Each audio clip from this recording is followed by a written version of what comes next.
Guys, welcome back YouTube my channel. Guys, સવારના જય શ્રી કૃષ્ણ, રામ રામ બધાને. નવા બ્લોગમાં આપ સૌનું બધીનું સ્વાગત.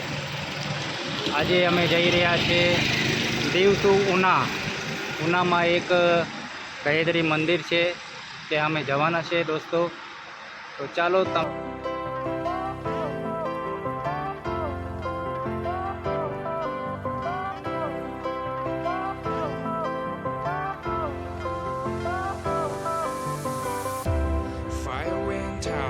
Lights went down when you feel lost in your shadow. Don't feel alone, don't scream so loud. We are living in this cruel world. Broken but strong, gotta move on. You're not a bakery of life. Hello Jayeshbhai, good morning. Alone, don't scream so loud.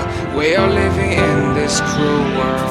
Hello guys, સવારના 7 વાગ્યા છે અને અમે ઉના પહોંચવા આવ્યા છે.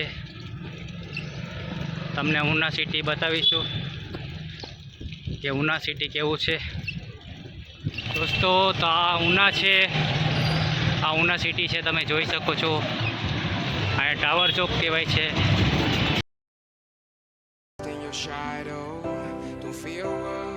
દીવની જે ટીમ છે એ દીવથી ઉના ગાયત્રી મંદિર આવેલું છે ત્યાં સુધી અમે આવ્યા હતા. આજની જે અમારી રાઈડ હતી એમાં અમે ટોટલ 40 કિલોમીટર જેટલું જે ડિસ્ટન્સથી અમે કવર કરવાના છે. અને આજની અમારી રાઈડ જે છે એની અંદર ટોટલ 18 થી 20 જણાએ પાર્ટિસિપેટ કર્યું. So I am thankful to everyone. Next વીકેન્ડ્સમાં તમે બધા તમારા મિત્રોને લઈને વધુમાં વધુ લોકોને સાયકલિંગ કરવા માટે એન્કરેજ કરો અને અમારા ગ્રુપમાં જોઈન કરાવો. નીચે સ્ક્રીન ઉપર મારો નંબર હશે, તો ત્યાંથી કોન્ટેક્ટ નંબર લઈ અને પ્લીઝ કોલ કરો અને અમારું ફિટ ઇન્ડિયા ગ્રુપ જોઈન કરો. Thank you so much.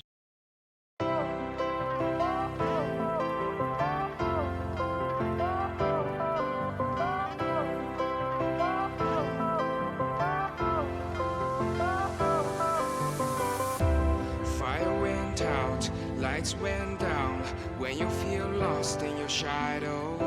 Don't feel alone, don't scream so loud. We are living in this cruel world. Broken but strong, gotta move on.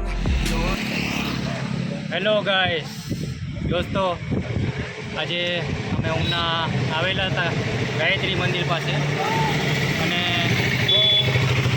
મજા આવી cycling કરવામાં. તો બધાને હું ઇન્વાઇટ કરવા માગું છું ફિટ ઇન્ડિયા ગ્રુપમાં, કૌશલ પારેખ સરના ગ્રુપમાં.